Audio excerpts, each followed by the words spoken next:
भारत से अमेरिका भेजे जाने वाले सामानों में 27 अगस्त से 50% टैरिफ लागू हो गया है। Global trade research initiative GTRI की रिपोर्ट के मुताबिक यह नया टैरिफ भारत के लगभग 5.4 लाख करोड़ रुपए की एक्सपोर्ट को प्रभावित कर सकता है। 50% टैरिफ से अमेरिका में बिकने वाले कपड़े, ज्वेलरी, फर्नीचर, सी फूड जैसे भारतीय प्रोडक्ट्स महंगे हो जाएंगे। इससे उनकी मांगे में 70% की कमी आ सकती है। चीन, वियतनाम और मेक्सिको जैसे कई टैरिफ वाले देशों में इन सामानों को सस्ते दाम पर बेचे जाएंगे। इससे भारतीय कंपनियों की अमेरिका बाजार में हिस्सेदारी कम होगी। जाने आज से लागू 50% टैरिफ का किस सेक्टर पर कितना असर पड़ेगा, इसके बारे में जानने की ज़रूरत है। जैसे मशीनरी और कलपुर्जे, ऑटोमोटिव पार्ट्स पर सबसे ज़्यादा असर पड़ेगा। पहले की स्थिति में अभी टैरिफ ज़्यादा है तो ज़्यादा लगेगा। भारत ने 2014 में $19.16 बिलियन करीब 1.68 लाख करोड़ रुपए की इंजीनियरिंग गुड्स निर्यात किए थे।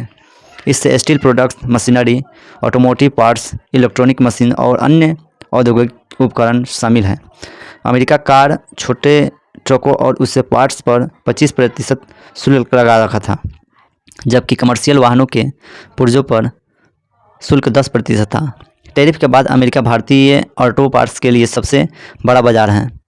FY25 में ऑटो पार्ट्स के कुल निर्यात लगभग 32% अमेरिका को गया है।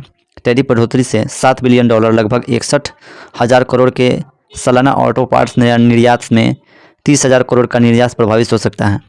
वहीं इंजीनियरिंग गुड्स, छोटे और मध्यम उद्यम सबसे ज़्यादा प्रभावित होंगे, जो इंजीनियरिंग गुड्स के लिए 40% निर्यात में योगदान देते हैं। इससे हज़ारों नौकरियां खतरे में पड़ सकती हैं। यूरोप, जर्मनी और एशियन देशों में इंजीनियरिंग गुड्स की मांग बढ़ रही है। भारत इन बाज़ारों में हिस्सेदारी बढ़ा सकती है। इंजीनियरिंग गुड्स के लिए PLI स्कीम का विस्तार करने और उत्पादन लागतों को कम करना, ताकि कंपनियों अमेरिकी बाज़ार में प्रतिस्पर्धा रहें। दूसरा है इलेक्ट्रॉनिक्स। स्मार्टफोन पर ज़्यादा असर, पहले से ही स्थिति खराब है। भारत ने 2024 में अमेरिकी को $14 बिलियन यानी 1.23 लाख करोड़ रुपए के इलेक्ट्रॉनिक्स का निर्यात किया था। इससे स्मार्टफोन, खासतौर पर आईफोन का बड़ा हिस्सा, भारत अमेरिका में आईफोन का सबसे बड़ा सप्लायर है।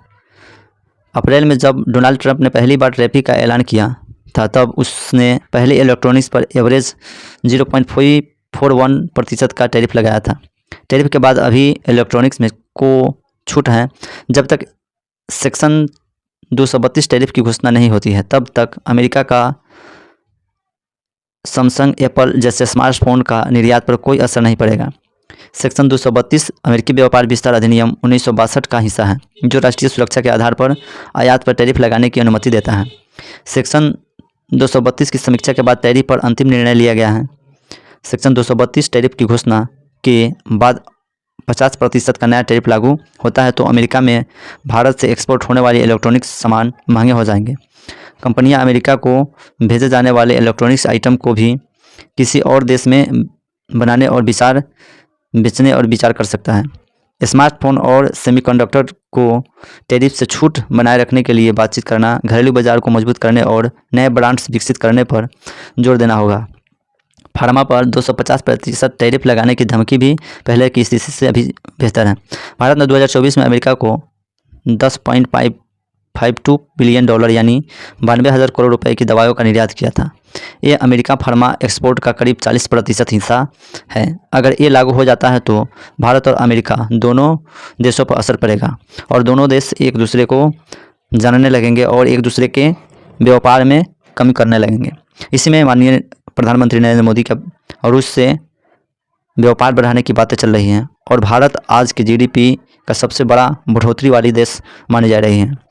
और इसी से अमेरिकी डोनाल्ड ट्रंप राष्ट्रपति ने भारत को करारा जवाब देते हुए 50% टैरिफ लागू किया है। लेकिन इस पर भारतीय निर्यात में टैरिफ का कोई असर नहीं पड़ सकता है, क्योंकि यह भारत के अपना स्वदेशी और अपना विकास रुक नहीं सकता है। और टैरिफ से के कारण अन्य देश, रूस, जापान, कोरिया, कम्बोडिया, ये सारे देश से अलग अलग समय पर अलग अलग विचारें की जा रही हैं और टैरिफ के लिए कोई साधन नहीं हो पा रहा है। तो यह वीडियो आपको कैसा लगा कमेंट करें और अपने दोस्तों के साथ शेयर करें।